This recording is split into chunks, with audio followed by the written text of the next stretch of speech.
Okay, here we go with the water shoes with this background of this history stuff that we've kind of laid out in a bad way, in a bad way.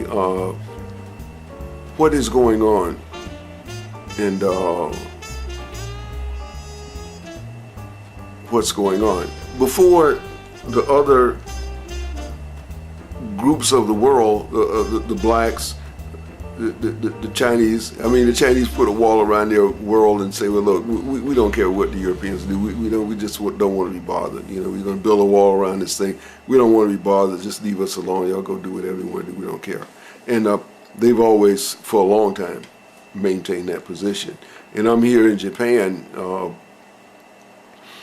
and a lot of the Japanese don't know a lot of their own history.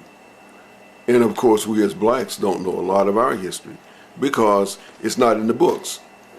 I can't go down to the store and get a book on black history there. They got the slave thing and this and that, and John Henry and that other guy and whatever, and the Tutman and the people that they want to project. They got a few and this and that and all that, and that's about it.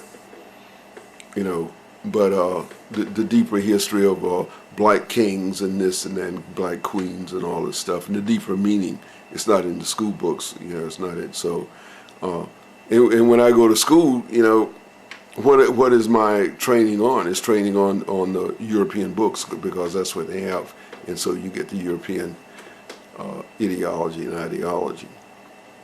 But as we become more educated, we who are non-Europeans, and that's the Filipinos, blacks, Mexicans, all these other races and all this, we're getting a little more sophisticated now, and so we want to, where am I? And we are asking, where am I? And now we have this machine, we can do that.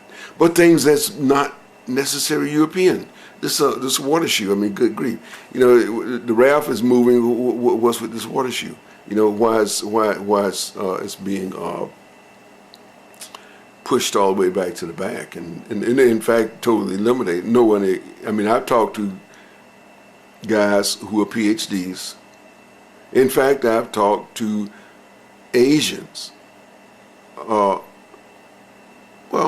guy's Japanese, PhD in anthropology, never heard of water shoes.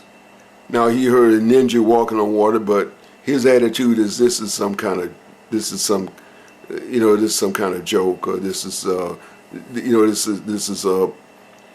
bit of a folly, or a bit of a something ethnic, John Henry kind of a thing, and it's a bit of a fairy tale, false tale. It's not really true. Something came out of the comic books and this and that. And I'm telling the guy that this stuff is real, and it came out of the Orient, but the guy with a PhD, he knows a lot about Leonardo da Vinci and Michelangelo and Picasso and Van Gogh and Peter Paul Rubin and all the rest of these Europeans, but when it come down to his culture, whatever, the thing is lost.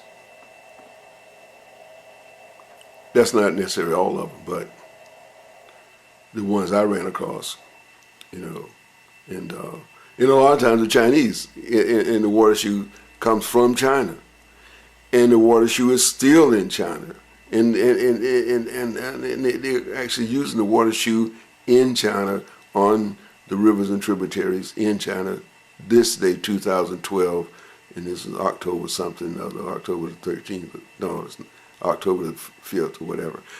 They're still using the water shoe in China. But the average Chinese, they look at it as being some kind of joke because they've embraced to a great, they become Europeanized. And they've wrapped themselves around the Europeans, but unfortunately the Europeans have wrapped themselves around early on, they wrapped themselves around the Chinese, and then they unwrapped themselves around the Chinese, and the Chinese think they came up with all these great ideas, and come to find out a lot of it is, the old ideas, a lot of it is Chinese. You know, the airplane started in China with kites, you know, but, you know, the Chinese say the Wright brothers discovered their airplane. So you got a wicked, what we call a wicked situation, and it's a bit of a sticky, wicked situation. And so we find the water shoes. And the water shoes is deep in some Chinese texts. The water shoes is deep in some Chinese text that's been translated. It's been translated into English by some Englishmen. But it's not real to the Chinese until they read the Englishman's work that's been translated, the academic Chinese. But the original work in Chinese, they kind of disregard that. It's kind of like early on the blacks. We as American blacks, we are Afro-Americans or coloreds. In America, we've always rejected, until Mandela. But before Mandela, the average black rejected this African thing, because what picture did we ever see? We saw the black guy with a spear running through the jungle. You know, we never seen the large cities and the academics of Africa, the splendor of Africa. We only saw the agricultural, the bush, you know, and the lions and tigers and bears and all of that. And so we were taught to reject Afrikaan. And of course now with this machine, the computer, you know, these things, and Obama or whatever, and now these things are changing, maybe, or a little bit. But I've seen ebb and flow. It looked like the thing is going this way. It goes that way for a while, then it have a tendency to slide back this way. In the 60s, we were talking about integration, but you never hear anybody talking about integration anymore. So you get a movement this way, and then you get, in fact, who is more talking less about integration, or don't even want integration, is the affluent black, don't want integration. We want to go back to